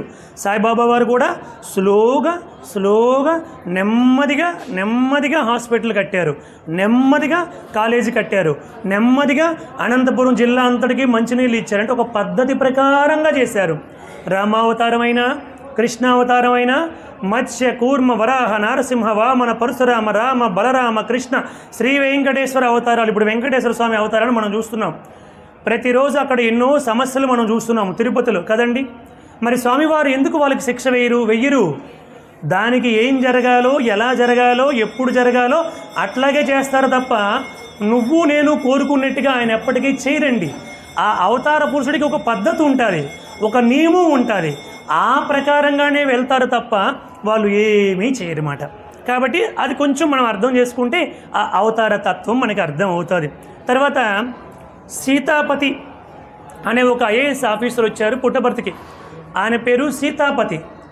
తిరుపతిలో వెంకటేశ్వర స్వామి వారికి చాలా గొప్ప భక్తుడు. అక్కడ ఈవోగా పనిచేశారు. చాలా పుస్తకాలు రాశారు వెంకటేశ్వర స్వామి వారి మీద. తర్వాత అక్కడ ఉన్నటువంటి ఆ మాడవీధులు, వాటి విశిష్టత, అక్కడ ఉన్నటువంటి అనేక తీర్థాలు, ఆ తీర్థాలు ఎలా వచ్చాయి, ఏమిటి, వాటన్నింటి మీద చాలా పుస్తకాలు రాశారు. చాలా గొప్ప భక్తుడు. కాలాంతరములో ఈయనకి 1964లో అనంతపురంకి deputy commissioner of commercial tax డిపార్ట్మెంట్కి ట్రాన్స్ఫర్ అయ్యింది. అనంతపురంకి వచ్చారు. అక్కడ ఉన్నటువంటి వాళ్ళు చెప్పారు, చూడండి ఇక్కడికి ఎవరు వచ్చినా ఈ అనంతపురం జిల్లాకి పెద్ద దిక్కుగా బాబాగారు ఉన్నారు కాబట్టి మనం బాబాగారి దగ్గరికి వెళ్ళి దర్శనం చేసుకోవాలండి అని చెప్పారు ఆయనకి. అక్కడ ఉన్నటువంటి ఆయన ఉద్యోగంలో ఉన్నటువంటి వాళ్ళందరూ చెప్పారు. ఆయన అన్నారు, లేదు నేను తిరుపతి వెంకటేశ్వర స్వామి వారి యొక్క భక్తుడిని, నేను ఈ బాబాల్ని ఇటువంటి ఏమి నమ్మను, నాకు వెంకటేశ్వర స్వామి ఉన్నారు చాలు అని అన్నారు. కాదండి, ఆ తర్వాత అయినా మీరు మీ ఉద్యోగ పని మీదైనా అక్కడికి వెళ్ళవలసి ఉంటుంది. అప్పుడు వెళ్ళి మీరు ఇబ్బంది పడే కంటే ముందు ఫార్మాలిటీ ప్రకారంగా ఒకసారి వెళ్ళి మీరు దర్శనం చేసుకుని వచ్చేస్తే అన్ని విధాలుగా బాగుంటుంది అని చెప్పారన్నమాట. చెబితే సరేనని చెప్పి 1964లో ఆయన బాబా వారి దగ్గరికి వచ్చారు. వస్తే స్వామి కొంతమంది భక్తులతో మాట్లాడుతూ ఈయన దగ్గరికి వచ్చారు. ఈయన కూడా ఇంటర్వ్యూ గదిలోనికి తీసుకొని వెళ్ళారు. దాదాపు ఒక 15-20 మంది ఇంటర్వ్యూలు ఉన్నారు. అలా మాట్లాడుతూ ఉంటే ఈయనకి స్వామి మీద విపరీతమైనటువంటి కోపము. స్వామి ఏమన్నారంటే, అన్నీ తెలిసినా ఏమీ తెలియనట్టుగా ఉండేవాడే దేవుడంటే, ఏమీ తెలియకపోయినా అన్నీ తెలిసినట్టుగా విర్రవీగేవాడే మానవుడంటే. మనకి కొంచెం తెలిసిందనుకోండి, అవతల వాడి తప్పుని ఎంచడానికి ఎంత తొందరపడతామంటే మనము దానికి ఏమాత్రం కూడా వెనకడుగేయం. అది తప్పు అంటే నిలదీయడానికి వెంటనే మనం సిద్ధపడిపోతాం. మనకి తెలిసింది చాలా తక్కువ. స్వామన్నారు, అన్నీ తెలిసినా ఏమీ తెలియనట్టుగా ఉండేవాడే దేవుడంటే, ఏమీ తెలియకపోయినా అన్నీ తెలిసినట్టుగా విర్రవీగేవాడే మానవుడంటే అని చెప్పారు బాబావారు. అప్పుడు ఈ సీతాపతి ఐఏఎస్ హోదాలో ఉన్నాడు. లోపలికి వెళ్ళాడు. అలా కూర్చున్నాడు. స్వామివారి పట్ల చాలా ద్వేషం ఉంది కదా, లోపల చాలా కోపంగా చూస్తున్నాడు. ఏ తప్పు దొరుకుతుందా, ఏ తప్పును పట్టుకుందామా, దేన్ని అడుగుదామా అని చూస్తూ ఉన్నాడు. స్వామి అలాగ వాళ్ళతో మాట్లాడిన తర్వాత సీతాపతి ఏమిటి విశేషాలు అని అడిగారు. స్వామి, నేను మిమ్మల్ని 3 ప్రశ్నలు వేయాలనుకుంటున్నాను అన్నారు. ఓహో, 3 ప్రశ్నలు వేస్తావా, అడుగు సీతాపతి, ఏమిటి అన్నారు స్వామి. అతను ఐఏఎస్ ఆఫీసర్ సీతాపతి. తిరుపతిలో ఈవోగా కూడా పనిచేసి అనంతపురికి ట్రాన్స్ఫర్ అయ్యి వచ్చారన్నమాట. స్వామి, ఒక సన్యాసి పట్టు వస్త్రాలను ఎప్పుడు కూడా వేసుకోకూడదు. ఎందుకంటే కొన్ని వేల పట్టు పురుగులు చచ్చిపోతే పట్టు వస్త్రం తయారయ్యింది. కానీ మీరు పట్టు వస్త్రాలు వేసుకోకూడదు కదా అన్నారు స్వామికి. ఓహో అలాగా, సరే అన్నారు. 2వ ప్రశ్న ఏమిటి సీతాపతి అన్నారు స్వామి. స్వామి, మీరు ఇక్కడ 2 బంగారపు గుండీలు పెట్టుకున్నారు. సన్యాసులు ఎప్పుడు కూడా బంగారపు ఆభరణాలు వేసుకోకూడదు అన్నారు. ఓహో అలాగా, సరే. 3వ ప్రశ్న ఏమిటి అన్నారు స్వామి. స్వామి, సన్యాసులు చాలా సాధారణమైనటువంటి వెహికల్స్లో తిరగాలి, మీరేమో రాయల్ ఎన్ఫీల్డ్ బెంజ్ కారులో తిరుగుతున్నారు. ఇవేవి కూడా ఒక సన్యాసి చేయవలసినటువంటి పనులు కాదని నా అభిప్రాయం స్వామి అన్నారు. ఓహో చాలా సంతోషం సీతాపతి. అది సరే, నువ్వు వెంకటేశ్వర స్వామి భక్తుడివి కదా, తిరుపతిలో ఏమిటి అక్కడ ఉన్నటువంటి విశేషాలు ఏమిటి అన్నారు స్వామి. ఇంక ఇప్పుడు నాకు సాయిబాబా గారి గురించి అడిగితే ఎలా రెచ్చిపోతానో, ఆయనకి వెంకటేశ్వర స్వామి గురించి అడగగానే రెచ్చిపోయాడన్నమాట. వెంటనే ఈ అడిగిన ప్రశ్నలన్నీ మర్చిపోయి, స్వామి ఆ తిరుపతిలో అలా ఉంటుంది, ఇలా ఉంటుంది, అక్కడ ఆ తీర్థం ఉంది, ఈ తీర్థం ఉంది, అది అంత గొప్పది, ఇంత గొప్పది అని విజృంభించాడు. సరే గురువారం ఈరోజు వెంకటేశ్వర స్వామికి ఎలా దర్శనం ఉంటుంది అన్నారు స్వామి. స్వామి, ఈరోజు గురువారము నిజరూప దర్శనం అంటారు. చిమ్మ చీకటిలో 2 దీపాలు మాత్రమే పెట్టి ఎటువంటి పెద్దగా అలంకారాలు లేకుండా స్వామివారి దర్శనం ఈరోజు ఉంటుంది స్వామి అన్నారు. ఓహో అలాగా, మరి రేపు అన్నారు స్వామి. రేపు శుక్రవారం స్వామి కంచి నుంచి ప్రత్యేకమైనటువంటి పట్టు పీతాంబరాలు తీసుకొని వచ్చి స్వామివారికి అద్భుతంగా అలంకరణ చేస్తారు. ఆ అలంకారంలో మీరు స్వామివారిని చూడాలి స్వామి, మహా అద్భుతంగా ఉంటుంది. ఆ తర్వాత ఆ వస్త్రాలు ఏం చేస్తారు అన్నారు స్వామి. ఎవరైతే ఆ ఆలయ అభివృద్ధికి సహాయపడ్డారో అటువంటి డోనర్స్కి ఆ వస్త్రాలు ఇచ్చేస్తారు స్వామి అన్నారు. చాలా సంతోషం. పట్టు వస్త్రాలకి జవాబు ఇచ్చారు స్వామి, ఆయనకి తెలియకుండా ఇచ్చారు పట్టు వస్త్రాలకి జవాబు. తర్వాత అడిగారు, మరి శనివారము అన్నారు స్వామి. స్వామి మీరు ఎప్పుడైనా వెంకటేశ్వర స్వామిని చూడాలంటే శనివారం నాడు చూడండి స్వామి. ఆ యొక్క శ్రీకృష్ణ దేవరాయలు ఇచ్చినటువంటి వజ్ర వైడూర్య మర్కత మాణిక్యాలతో పొదబడినటువంటి ఆ కిరీటము, ఆ ఆభరణాలు, ఆ మెడలో వేసినటువంటి ఆభరణాలు, కొన్ని కోట్ల రూపాయలు ఖరీదు చేసినటువంటి ఆభరణాలతో స్వామివారిని అలంకరణ చేస్తారు స్వామి. అప్పుడు మీరు చూడాలి స్వామివారు అంటే ఏమిటో అని గొప్పగా చెప్పారన్నమాట. శనివారము స్వామివారి యొక్క దర్శనం గురించి ఆ ఫోటోలే మనకి అందరికీ అందుబాటులో ఉంటాయి ఎక్కువగా కదండి. శనివారం నాడు స్వామివారి అలంకరణ ఫోటోలే మనకి ఆకర్షణగా ఉంటుంది కాబట్టి అది ఎక్కువ అందుబాటులో ఉంటుంది. సరే, మరి బ్రహ్మోత్సవాలు అంటారు కదా, అది ఏమిటి అన్నారు స్వామి. స్వామి శ్రీ వెంకటేశ్వర స్వామి వారు ఆ భృగు మహర్షి వెళ్ళి వక్షస్థలంపై తన్నగానే అమ్మవారు కుల్హాపురానికి వచ్చేస్తే, స్వామివారి కూడా భూలోకానికి వచ్చేస్తే, మొట్టమొదటిసారి బ్రహ్మదేవుడు ఇక్కడికి వచ్చి వారిద్దరి వివాహ తంతంతా కూడా జడిపిన తర్వాత స్వామివారు మరలా వైకుంఠానికి వెళ్ళిపోతానంటే, లేదు స్వామి యుగాంతం వరకు మీరు ఇక్కడే ఉండాలని నారాయణుడిని ఆ యొక్క బ్రహ్మదేవుడు ప్రార్థన చేస్తే స్వామివారు స్వయంభూ శాలిగ్రామ విగ్రహంగా మారిపోయారు స్వామి. అలా మారిపోయిన తర్వాత మొట్టమొదటి 2 జ్యోతులు వెలిగించి బ్రహ్మదేవుడు ఉత్సవాన్ని చేశాడు. దానినే బ్రహ్మోత్సవం అంటారు స్వామి అని చెప్పాడు. మరి మాడవీధుల్లో ఊరేగింపులు అంటారు కదా, ఏమిటా ఊరేగింపులు అన్నారు స్వామి. అంటే స్వామి ఆ బ్రహ్మోత్సవాల సందర్భాల్లోనే స్వామివారిని కొన్ని లక్షల మంది భక్తులు ఊరేగిస్తూ ఉంటారు స్వామి. లక్షల మంది ఏడుకొండలవాడ వెంకటరమణ గోవింద గోవింద అంటూ గోవింద నామాలు చెప్పుకుంటూ లక్షల మంది ఊరేగిస్తారు స్వామి స్వామివారిని అని చెప్పి అన్నారు. అప్పుడు చెప్పారు, చూడు నీవు ఇందాకలు అడిగినటువంటి 3 ప్రశ్నలు సన్యాసికి వర్తిస్తాయి కానీ ఈ అవతార పురుషుడికి వర్తించవు. ఆ వెంకటేశ్వర స్వామి అవతారమే ఈ సత్యసాయి అవతారం అని స్వామివారు వెంకటేశ్వర స్వామి వారి రూపంగా మారిపోయి వారికి దర్శనాన్ని ప్రసాదించారు. అంతే, పాదాక్రాంతుడైపోయాడు. దాదాపు 12 పుస్తకాలు రాశారు స్వామివారి మీద. వాళ్ళ అబ్బాయే ఈరోజు హైదరాబాదులో శివం మందిరములో చాలా యాక్టివ్ రోల్లో ఉన్నారన్నమాట. ఐఏఎస్ సీతాపతి గారి అబ్బాయి గోపీనాథ్ గారు అన్నమాట. ఆయన భారతదేశంలోనే చాలా యాక్టివ్ మెంబర్గా ఉన్నారన్నమాట గోపీనాథ్ గారు. ఇలా స్వామి అనేక మంది భక్తులకి తన దివ్యత్వాన్ని వ్యక్తము చేస్తూ వాళ్ళందరినీ స్వామి ఇవన్నీ చూపించింది ఎందుకోసము? తన చుట్టూ తిప్పుకోవడానికి కాదు, వాళ్ళలో మార్పు తీసుకొని రావడానికి, భగవంతుడి యొక్క దివ్య శక్తి ఏమిటో వాళ్ళకి తెలియపరచడానికి, తద్వారా వారి ద్వారా సమాజానికి సేవ చేయించడానికి స్వామి ఇన్ని రూపాలు ఇన్ని దర్శనాలు చేశారన్నమాట. జై బోలో భగవాన్ శ్రీ సత్యసాయి బాబాజీకి. ఆ తర్వాత ఆ తిరుపతిలో ప్రధాన అర్చకులందరికీ కూడా వెంకటేశ్వర స్వామి వారి స్థానంలో భగవాన్ శ్రీ సత్యసాయి బాబా వారు దర్శనం ఇచ్చారు. వాళ్ళందరూ కలిసి 16 కార్లలో పుట్టపర్తికి వచ్చారు. అప్పుడు స్వామివారు వాళ్ళకి కనిపించినప్పుడు ఏం చెప్పారంటే వైట్ ఫీల్డ్కి రండి అని చెప్పారు. కానీ వాళ్ళు పుట్టపర్తిలో బాబా గారు ఉంటారని తెలుసుకొని అందరూ పుట్టపర్తికి వచ్చారు. అప్పుడు స్వామి వైట్ ఫీల్డ్లో ఉన్నారండి అని చెప్పారు. ఈ 16 కార్లలో ఈ వైష్ణవులందరూ కూడా ఆ బెంగళూరుకి వెళ్ళారు. రాగానే స్వామి చెప్పారు, మీకు బెంగళూరుకి రమ్మన్నానే పుట్టపర్తికి ఎందుకు వెళ్ళారు అన్నారు స్వామి. అప్పుడు ఈ సీతాపతి ఐఏఎస్ గారు అక్కడే స్వామివారి సమక్షంలోనే ఉన్నారు. అప్పుడు స్వామివారు వాళ్ళతో అనేక విషయాలు మాట్లాడారు. ఈ అవతార పురుషుడు ప్రచారం చేసుకోవడానికి రావలేదు, ఇదంతా కూడా మీకు నిదర్శన చూపించింది ఎందుకోసమంటే మీరు ధర్మంగా జీవించడానికి, సమాజానికి సేవ చేయడానికి తప్ప నాకు ఎటువంటి ప్రచారము, ఎటువంటి ఆర్భాటము, ఎటువంటి గౌరవము అవసరం లేదు. మీరు ఈ విషయాన్ని ఎవరికి చెప్పాల్సిన అవసరం లేదన్నారు. స్వామి కృతజ్ఞతగా ఒకసారి పుట్టపర్తిలో వెంకటేశ్వర స్వామి కళ్యాణము చేసుకుంటాము, మాకు అనుమతించండి స్వామి అని ప్రార్థించారు. సరే తప్పకుండా చేసుకోండి అన్నారు స్వామి. వాళ్ళందరూ కూడా తిరుపతి వెళ్ళి మరలా ఉత్సవ విగ్రహాలని కూడా పుట్టపర్తి తీసుకొని వచ్చి కళ్యాణం చేస్తూ ఉన్నారు. అక్కడ స్వామి ఒక అద్భుతాన్ని చూపించారు. ప్రతిరోజు కూడా ఆ లోపల 7 ద్వారాలు దాటిన తర్వాత కదా స్వామివారు ఉంటారు.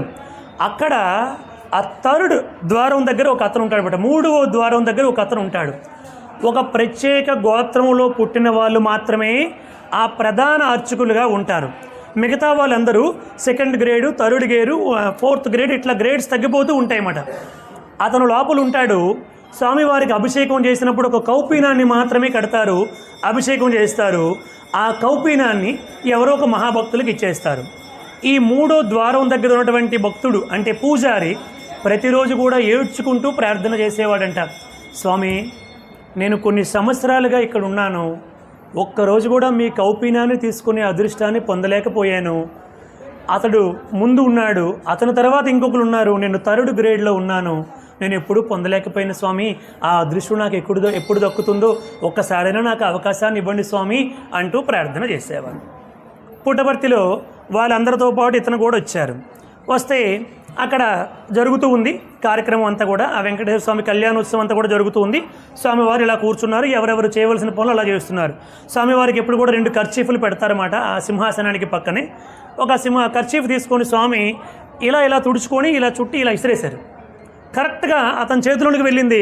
అతని చేతిలోనికి వెళ్ళేసరికి అది స్వామివారికి అభిషేకం చేసిన తర్వాత వచ్చే ఆ యొక్క దాన్ని ఏమంటారు, ఆ కౌపీనంగా మారిపోయింది అన్నమాట. అంతే.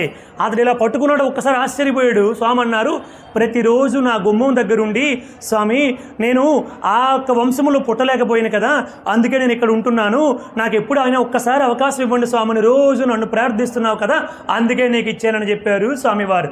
జయ బోలో భగవాన్ శ్రీ సత్యసాయి బాబాజీకి.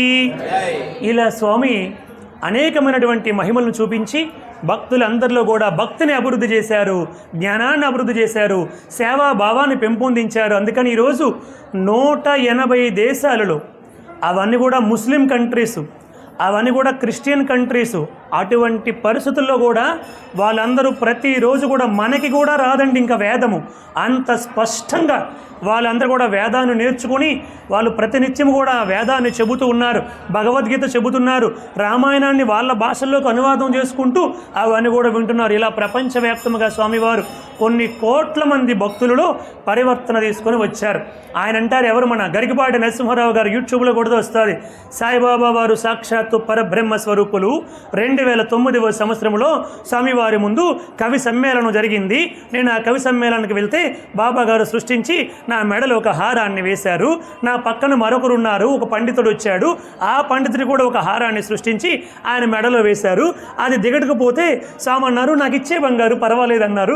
ఇచ్చేస్తే మరలా స్వామి ఎవరేమో అనుకుంటూ ఆ పండితుడు చూస్తున్నాడు. నాకు ఇవ్వు బంగారు పర్వాలేదని స్వామి అడిగారు. ఆ పండితుడు ఇచ్చారు. స్వామి ఇలా తీసుకొని ఉఫ్ అని ఒకసారి ఊదేసి మరలా ఇచ్చారు. సరిగ్గా సరిపోయింది. ఆయన అవతార పురుషుడు. ఆయన మహిమలన్నీ ఎందుకోసం చేశాడంటే అటువంటి పెద్దవాళ్ళందరిలో కూడా మార్పు వస్తేనే సమాజంలో ఇటువంటి సేవలన్నీ చేయగలుగుతామని ఆయనకు తెలుసు. కాబట్టి పెద్దవాళ్ళందరినీ కూడా మార్చారు. రాజకీయ నాయకులందరూ కూడా తన యొక్క దివ్యత్వాన్ని చూపించారు. సైంటిస్టులకు తన దివ్యత్వాన్ని చూపించారు. మా వంటి పండితులకు చూపించారు.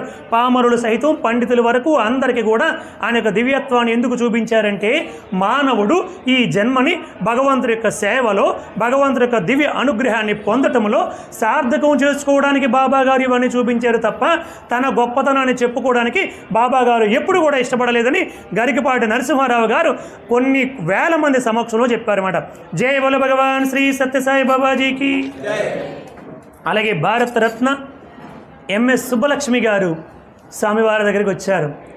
మనకి కంటికి కనిపించే ఎంఎస్ సుబ్బలక్ష్మి గారి కంటే ఆవిడ పడినటువంటి కష్టాలు కనుక మనం ఒకసారి చదివితే వింటే ఎన్ని కష్టాలు అనుభవించారంటే ఆవిడ జీవితంలో చాలా కష్టాలు అనుభవించారు. నోటితో చెప్పడానికి వీలు పడనటువంటి ఆకలికి తిండికి కూడా ఆవిడ ఎంతో బాధపడ్డారన్నమాట. ఘంటసాల గారు కూడా మనం సభాముఖంగా కొన్ని చెప్పడానికి ఇబ్బందిగా ఉంటుంది, కానీ చాలామంది ఆయనకి భోజనం పెడితే భోంచేశారన్నమాట. భోజనం కూడా లేక ఘంటసాల గారు అంత కష్టపడ్డారు. వాళ్ళందరూ కూడా అంటే ప్రారంధాన్ని కరిగించుకున్నారు. ఏ జన్మలో సాధన ద్వారా భగవంతుడి యొక్క అనుగ్రహానికి పాత్రులయ్యారు. కర్మని అనుభవిస్తే రియాక్ట్ కాకుండా కర్మని అనుభవిస్తే ప్రారంధం కరిగిపోతుంది. రియాక్ట్ అయ్యామనుకోండి, మనకి ఏదైనా నష్టం వచ్చిందనుకోండి, ఏదైనా వ్యాపారంలోనో ఇంకొక విధంగా నష్టం వచ్చిందనుకోండి, మనం ఇంకెవరికైనా మోసం చేసేసి డబ్బులు సంపాదించుకోవాలనుకోవడం రియాక్ట్ అవ్వడం. అలా కాకుండా కర్మని అనుభవించేసామనుకోండి, కర్మ న్యూట్రలైజ్ అయిపోద్ది అన్నమాట, జీరో అయిపోతుంది, కర్మ శేషం అయిపోతుంది అన్నమాట. మరలా ఇప్పుడు చేస్తున్నటువంటి పుణ్యానికి భగవంతుడి యొక్క అనుగ్రహం ద్వారా మనకి భగవంతుడు ఎక్కడికి తీసుకెళ్లాలో, మనం ఎక్కడ ఉపయోగపడతామో, ఏం చేస్తే బాగుంటుందో ఆయనకి సర్వము తెలుసు కాబట్టి ఆయన ఉపయోగించుకుంటాడు. అటువంటి ఎంఎస్ సుబ్బలక్ష్మి గారు హిందీ సినిమాలో మీరాబాయి పాత్ర చేశారు. మీరాబాయికి ఎన్ని కష్టాలండి పాపం, ఆ సినిమా అంతా కూడా కష్టాలే. కానీ ఆవిడే రోజు కూడా ఆ కష్టాన్ని ఆ మనంత బాధపడకుండా భగవంతుడు ఉన్నటువంటి ఆనందముతో అవలీలగా అనుభవించుకుంటూ వెళ్ళిపోయారన్నమాట. అటువంటి ఆవిడ 1975లో బృందావనానికి వచ్చారు.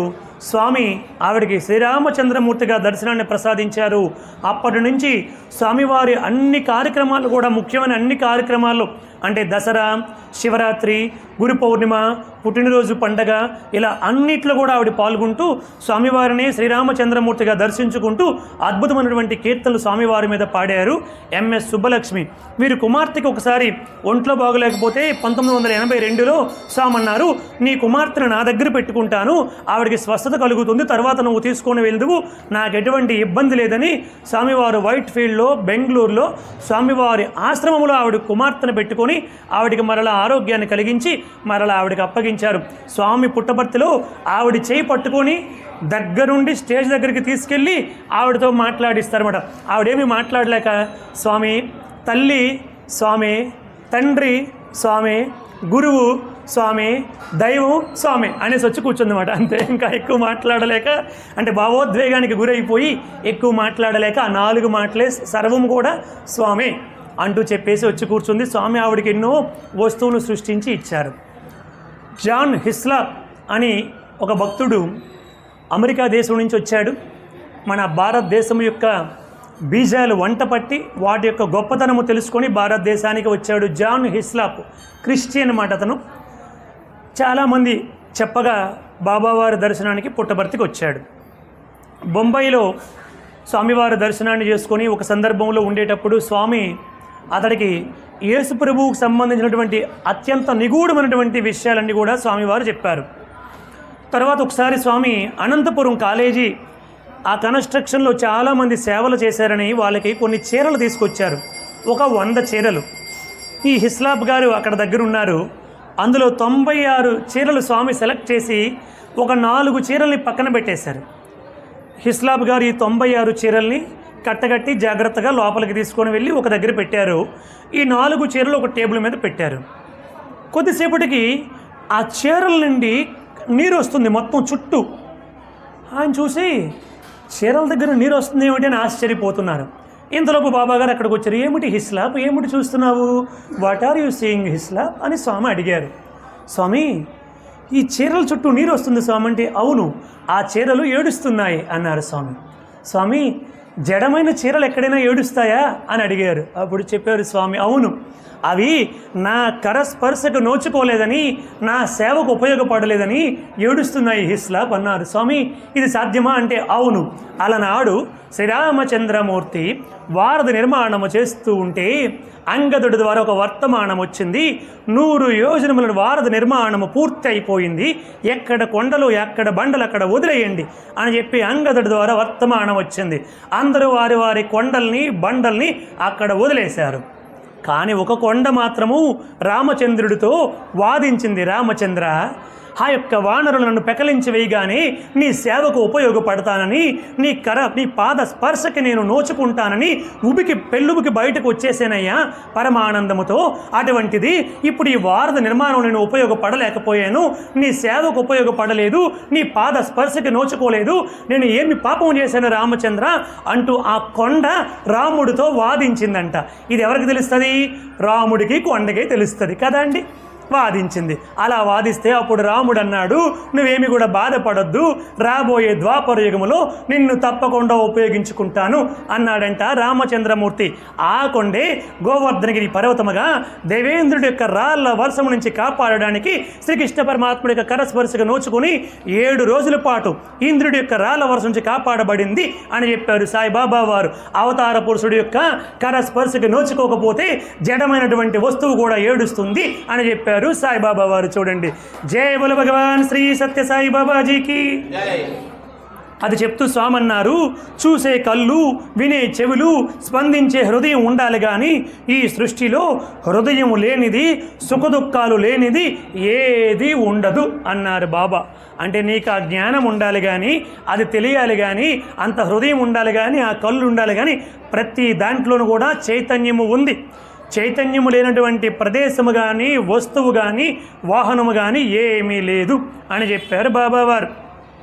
అలాగే అటల్ బిహారీ వాజ్పేయి, భారత్ రత్న, భారతదేశానికి గొప్ప ప్రధానమంత్రిగా పనిచేసినటువంటి అటల్ బిహారీ వాజ్పేయి గారు 1973 మార్చి 20వ తేదీ నాడు ఢిల్లీలో బాబావారిని ప్రప్రథమంగా దర్శనం చేసుకున్నారు.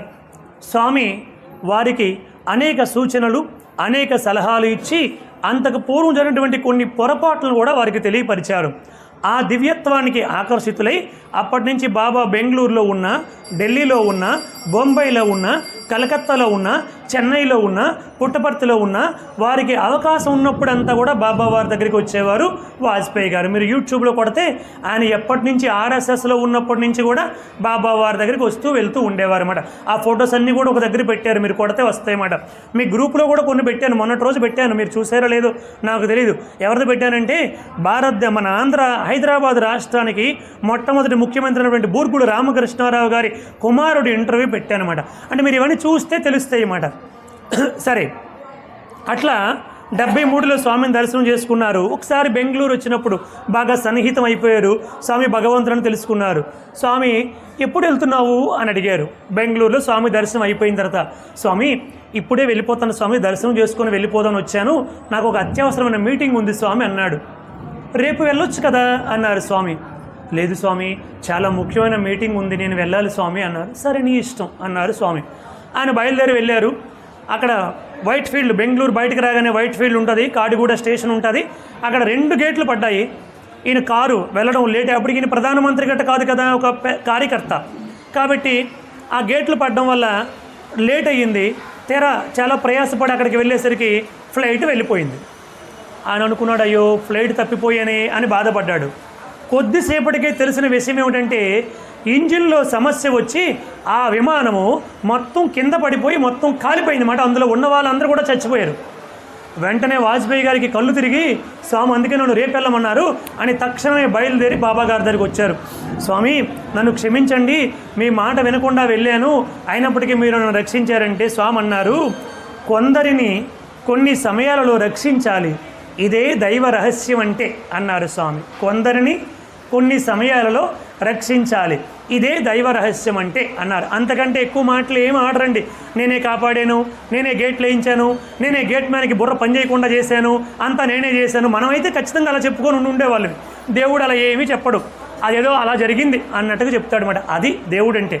అలా చేశారు. తర్వాత 1978లో విదేశీ వ్యవహారాల శాఖ మంత్రిగా ఉన్నారు వాజ్పేయి గారు. అప్పుడు స్వామి దగ్గరికి వచ్చి, స్వామి రాజకీయ నాయకులందరికీ మీరు ఒక పాఠశాల పెట్టి కొంచెం వాళ్ళకి ధర్మబోధ చేస్తే మొట్టమొదటి విద్యార్థిగా నేనే జాయిన్ అవుతాను స్వామి అన్నారు వాజ్పేయి గారు స్వామివారికి. తర్వాత 1998లో మార్చి 12వ తేదీ నాడు శ్రీ సత్యసాయి అంతర్జాతీయ కేంద్రం ప్రారంభోత్సవం చేయించారు ఢిల్లీలో వాజ్పేయి గారితో. 1999 ఫిబ్రవరి 19న పాకిస్తాన్లో లోహార్కి బస్సు యాత్ర చేసుకొని వెళ్ళారు వాజ్పేయి గారు. ఇది మనందరం పేపర్లో చదివాము, టీవీలో చూసాం. మొట్టమొదటిసారి ఒక ప్రధానమంత్రి పాకిస్తాన్ గడ్డపైన బస్సు యాత్రతో వెళ్ళారు. అప్పుడు నవాజ్ షరీఫ్ గారు వచ్చి, నీకు ఏ ధైర్యంతో వచ్చావయ్యా ఇంత ధైర్యంగా, పెద్దగా సెక్యూరిటీ లేకుండా అని అడిగితే ఆయన జోబులో నుంచి బాబా గారి పాకెట్ సైజు ఫోటో తీసి, ఈయన నన్ను రక్షిస్తారన్న ధైర్యంతో నేను ఈ పాకిస్తాన్ గడ్డపైన అడుగు పెట్టాను అని చెప్పారు అటల్ బిహారీ వాజ్పేయి గారు. తర్వాత ఆయన చాలా సంతోషపడ్డారు. 2001లో జూలైలో 7,000 మంది బాల వికాస్ గురువులకి బాబా గారు శిక్షణ ఇచ్చారు. 7,000 మంది బాల వికాస్ గురువులకి వాజ్పేయి గారిని మాట్లాడమన్నారు. మాట్లాడిన తర్వాత స్వామి ఇంటర్వ్యూ గదిలోనికి తీసుకొని వెళ్తే చాలామందితో ఉన్నారు. స్వామి వాళ్ళందరితో వాళ్ళ భాషల్లో మాట్లాడుతున్నారు.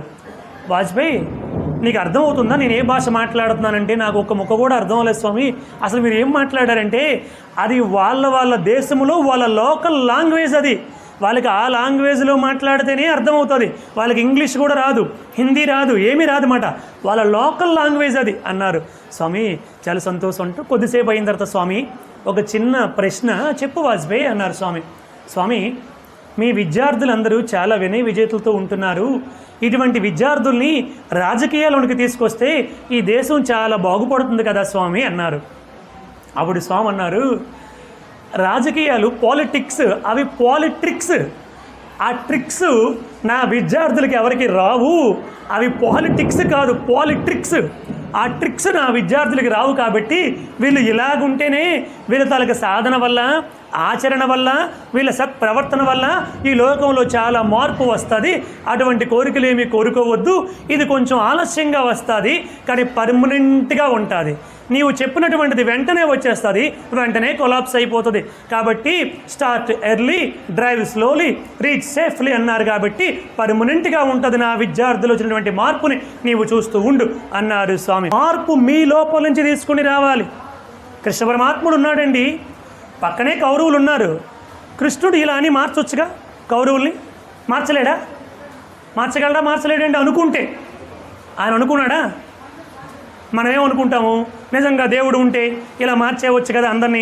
కౌరవులు అందరి బుద్ధులు మారిపోయినట్టుగా చేసేయవచ్చు కదా, జరాసంధుడి బుద్ధి మారిపోయినట్టుగా చేసేయవచ్చు కదా, కంసుడి బుద్ధి మారిపోయినట్టుగా చేయడండి దేవుడు. ఆయన సిస్టమ్ మనకి ఎవరికి అర్థం కాదు. మీరు జాగ్రత్తగా గమనించండి, ఇది కీ పాయింట్. ఇది దేవుడు ఇలా ఎందుకు ప్రవర్తించాడు అన్నటువంటిది ఈ లోకంలో దేవుడికి తప్ప ఎవరికీ అర్థం కాదు. ఏదో మనకు అర్థమైంది కొద్దిపాటి మాట్లాడుకోవడమే తప్ప మనకి అర్థం కానిది చాలా ఉండిపోతుంది. అదే అది ఎప్పటికీ అర్థం కాదండి.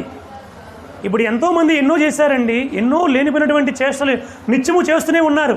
మొన్న పుల్వామాలో దగ్గరుండి కాల్చి చంపేశారు. మరి వాళ్ళు ప్రతి ఒక్కరికి నమ్ముకున్న దేవుడు ఒకరు ఉన్నారా లేరా? మరి ఎందుకు రక్షించబడలేదు?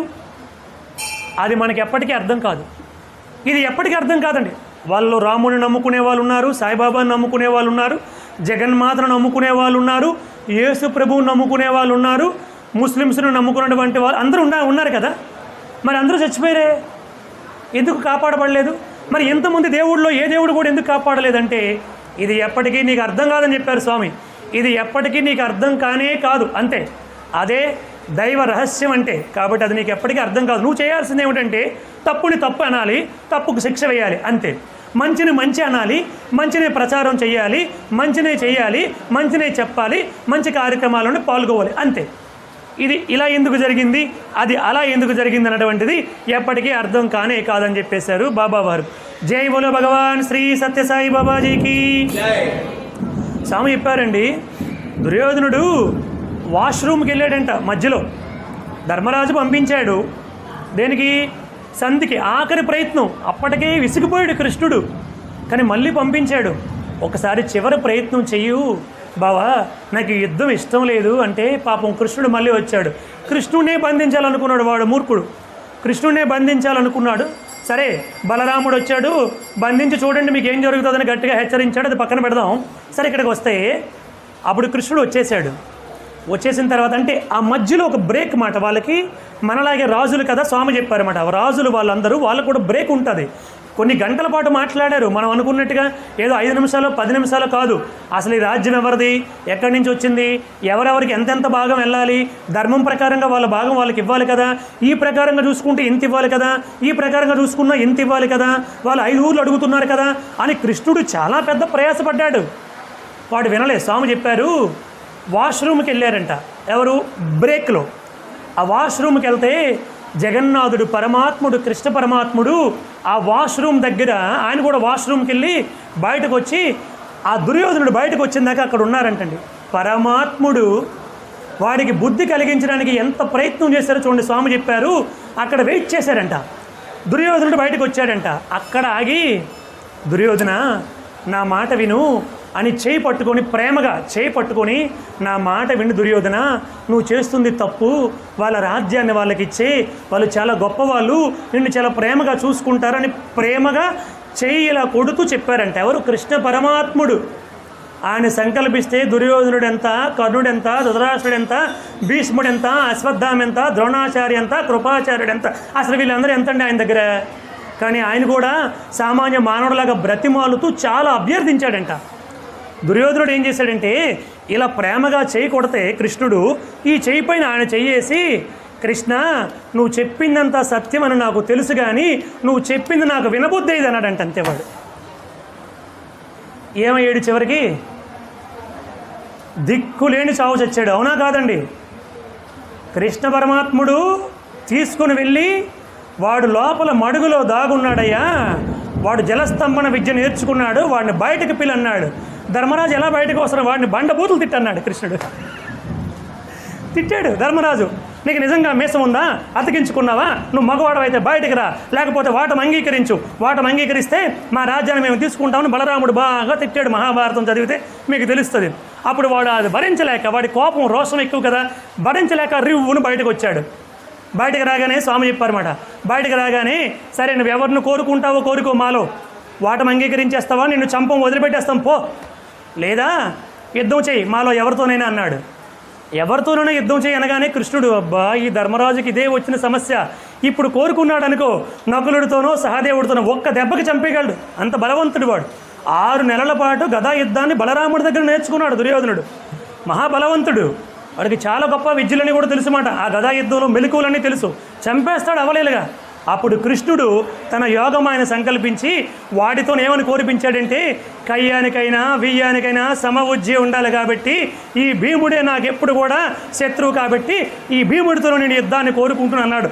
కృష్ణుడు అలా చేశాడు, అలా చేసి చంపించాడు, కానీ వాడి బుద్ధిని మార్చలేదు, వాడిని ముందు ఎప్పుడు కూడా పడగొట్టలేదు. చూసారా, చివరికి దిక్కులేని చావు చచ్చిపోయాడు.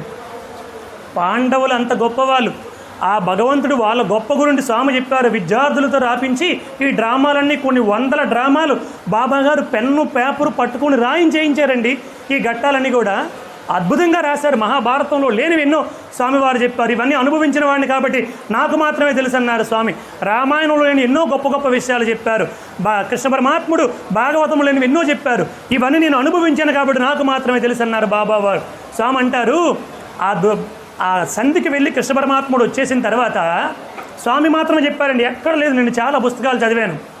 అడుగుతాడు కృష్ణుణ్ణి, కృష్ణ ఏమైంది, వాడు ఒప్పుకున్నాడా నా తమ్ముడు దుర్యోధనుడు అని అంటే, ధర్మరాజు మీద చెయ్యేసి పక్కకి తీసుకెళ్ళి, ధర్మరాజా నువ్వు బాధపడొద్దు, వాడు మూర్ఖుడయ్యా, వాడు నా మాట వినలేదు, వినకపోగా నన్ను బంధించాలనుకున్నాడు, వాడి మొన సూది మొన మోపినంత జాగా కూడా ఇవ్వను, యుద్ధములోనే తేల్చుకుందాం అని